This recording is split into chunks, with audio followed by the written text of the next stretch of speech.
옆에 분들이랑 인사 나옵시다. 메리 크리스마스. 예, 메리 크리스마스입니다.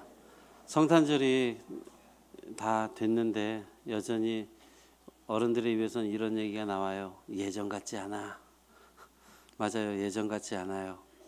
일주일 동안 밤새 가면서 성탄절 막 준비하고 하던 그때가 그리울 때도 있고, 벌써 오늘 저녁 크리스마스 이브라서 밤샐 준비하고 놀 준비하고 오던 때가 10대인데 이제는 성탄절이 되어도 캐롤을 듣기가 너무 쉽지 않은 그런 날입니다.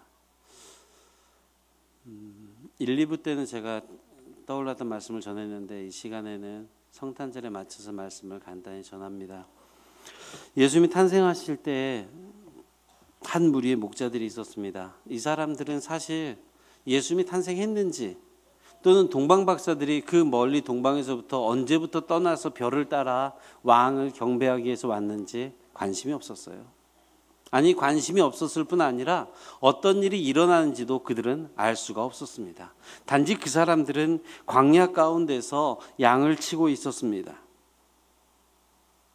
양을 친다는 것은 무서운 짐승으로부터 보호하여 주는 것뿐만 아니라 그들에게 먹을 것을 챙겨주고 그들의 똥을 치워주는 것이겠죠.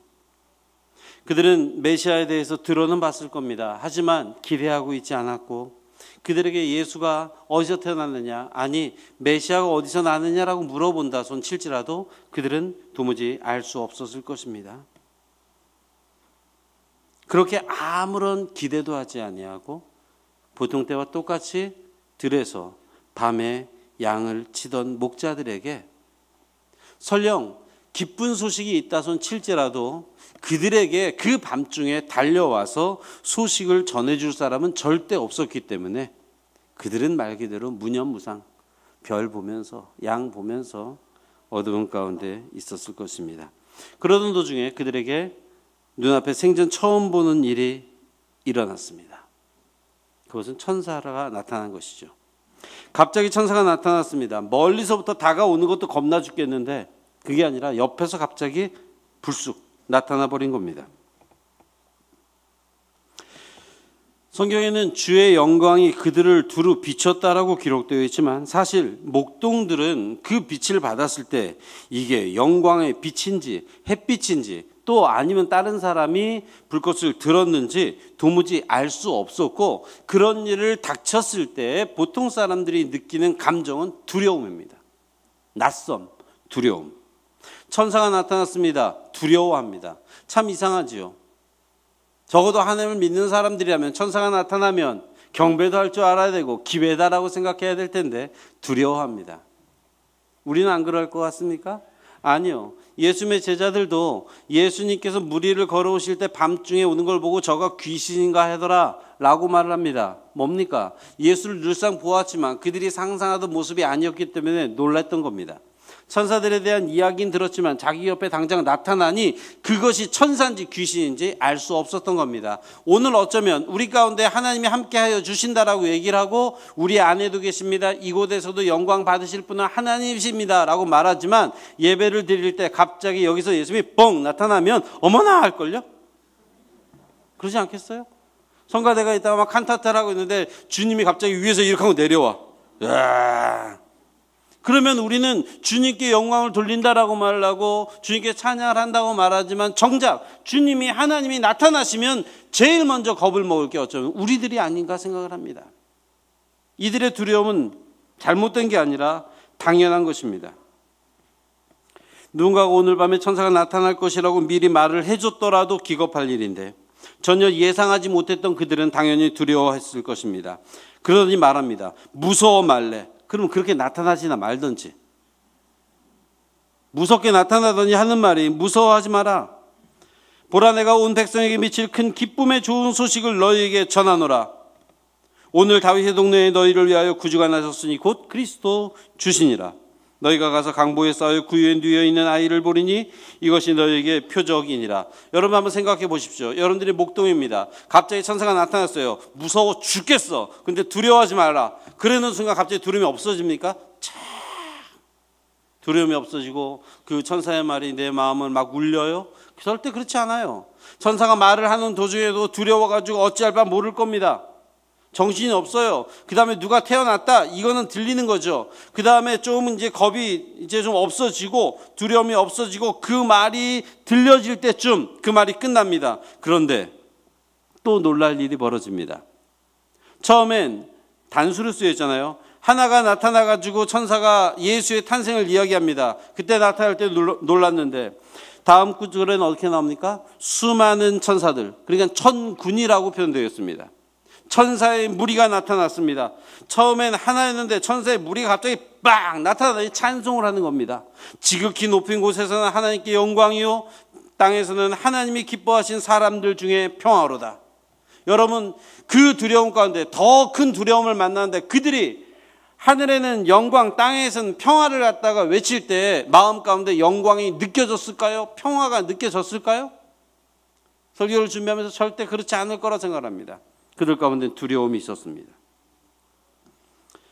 실로 그들은 두려움을 겪었던 겁니다. 천사가 사라지자 그들의 말했던 대로 베들레헴으로 가서 우리에게 알려진 바 이루어진 일을 보자 그러면서 달려갑니다. 가서 그 사람들에게 지금의 정황을 이야기하고 아이에게 경배를 하면서 하나님께 찬양을 했다라고 말하고 있습니다. 이것이 성경의 이야기입니다. 저는 이 성경의 이야기 갖고 이제 몇 분 남지 않았는데 우리의 이야기를 하려고 합니다. 우리 얘기 길지 않아요. 여러분, 하나님 만날 때 기쁘지 않아요. 두렵고 떨립니다. 적어도 이 자리에 하나님이 있다라고 믿고 오신 여러분들, 두렵고 떨림으로 이 자리에 앉아 있어야 됩니다. 오늘 칸타타를 하시는 성가대 여러분들도 기쁨으로 찬양하지만 주님이 이 가운데 함께 계시다라고 생각하는 순간 두렵고 떨림으로 그 가사를 전달해야 됩니다. 천사들이 말하였던 영광과 평화는 지금부터는 영광이다, 지금부터는 평화다라고 말했을 때 그들의 머리 가운데 들었던 평화와 영광은 어디에 있는 겁니까? 로마에 의해서밖에 생각이 안 나는 거예요. 그런데 선포하면 됩니까? 설교자의 고민이 그겁니다. 이 가지는 데서 여러분은 평안하십니다 라고 말하면 여러분 평안해집니까? 주술입니까? 아닙니다. 이 가운데서 아무리 평안을 외칠지라도, 이 가운데서도 아무리 하나님의 영광을 외칠지라도 여러분들의 심령 가운데 직접 예수 그리스도가 계시고 여러분들이 예수를 만나고 여러분들이 그 영광을 누리지 아니하신다면 그것은 말뿐입니다. 여전히 두려움입니다. 여전히 남의 이야기입니다. 지극히 높은 곳에 하나님께 영광이라는 그 외침이 여러분들의 외침이 될 수 있기를 원합니다. 땅에서는 기뻐하시는 입은 자들 중에 평화로다 말씀하셨던 그 평화가 천사들의 찬양으로 끝나는 것이 아니라 오늘 여러분들의 가정 가운데, 여러분들의 사업터 가운데 지금 이 자리에 평화로 임하시기를 주님의 이름으로 축원합니다. 메시지가 메시지로만 있을 때는 아무런 가치가 없습니다. 감동되지 않습니다. 그러나 그것이 내 삶이 되어지고 깨달아지고 그 손길이 느껴지고 그 하나님께서 그 마구간에 태어났던 그 주님께서 가장 낮고 천한 우리 집에 계시고 이곳에 함께 계심이 믿어질 뿐 아니라 느껴지고 그것으로 인하여 살아갈 수 있다면 여러분들의 삶 가운데 천사들이 외쳤던 영광, 천사들이 외쳤던 그 기쁨보다 더 큰 기쁨으로, 더 큰 감동으로 누가 시키지 않아도 성탄절이 되면 그 주님이 태어나신 날이 그렇게 감사히 여겨질 것입니다. 결혼 20년 차 됩니다. 20년 되고 나서 아내를 보니까 좀 예뻐, 좋아. 그때는 이렇게 말할 수 있습니다. 장인어른이 살아계시다면, 장모님이 살아계시다면 가서 딸을 낳아주셔서 감사합니다. 아멘할 타이밍은 아닌데 그날이 되면 기쁠 겁니다. 소중한 나의 아내가 태어난 날이니까 그겁니다. 예수님이 좋아지고 예수님과 함께 누리고 그와 함께 살아가다 보니 성탄절이 기쁜 거예요. 누가 뭐라고 하지 않아도 우리 주님 나신 날이 기쁜 겁니다. 마지막으로 이제 제가 한때 그래도 찬양을 하려고 했었어요. 저는 CBS 복음성가대 1회 때 사실 연습 때는 소리를 제일 잘했었는데 본선에서 삑사리 한번 내가지고 은상으로 떨어지고 그때 딴 자매가 대상을 먹었습니다. 저도 본선에 출전을 했었으니까 들으면서 아 노래 잘한다. 아 노래 잘한다 했어요. 근데 그 찬양이 옛날에는 노래 잘한다, 가사 좋다 이거였는데 내가 질곡을 겪고 다시 주님을 만나고 그 주님을 깨닫고 보니 전혀 다르게 다가오더라. 제가 그 찬양을 마지막으로 한 번 부르고 마치려고 합니다. 혹시 길지 않고 1절만 할 건데 여러분들 가사를 한번 들어보시기 바랍니다.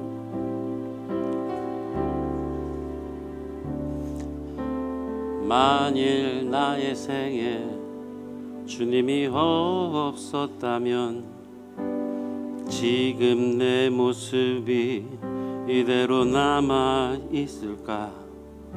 끝없이 솟아나는 슬픔과 뜻모를 괴로움으로 내 영혼 어둠 속을 헤매고 있진 않을까? 나는 아무 공로 없으나 주님은 나를 부르시어 세상에서 가장 귀한 선물을 주시고 감당할 수 없는 무게로 내 영혼 짓누르던 짐을 비둘기 날개짓처럼 가볍게 하셨네. 나의 나 된 것은 오로지 주의 은혜라. 나의 공로로 되어진 것은 전혀 없도다. 나의 나 된 것은 오로지 주의 은혜라. 그는 내 영혼의 주인. 아멘. 옛날엔 저 자매 참 예쁘다, 저 노래 참 좋다 했던 것이 주님을 만나고 다시 깨닫고 그분의 손에 죽었다 살았다 반복하다 보니 이 고백이 나의 고백이 됩니다. 나의 나 된 것은 오로지 주의 은혜라. 이제 이루는 교회 사임을 하고 새로운 교회에서 담임 목사로 지내게 될 때 기쁨이 아니라 두려움이 앞서는 것이 사실입니다. 다시 잘해낼 수 있을까? 하지만 옛날엔 잘하려고 두려웠고 잘하려고 떨렸습니다. 근데 나의 나 된 것이, 내가 오늘 이 자리에 서 있는 것도 주의 은혜요. 나를 인도하신 분도 주님이신 줄을 믿기에 감히 여러분들에게 기도 부탁을 드리면서 여러분들이 있는 이곳이나 제가 있을 그곳이나 주님이 나심이 너무 기뻐서 찬양하고 영광과 기쁨을 선포할 수 있는 귀한 은혜가 매 순간순간 넘치기를 주의 이름으로 축원합니다.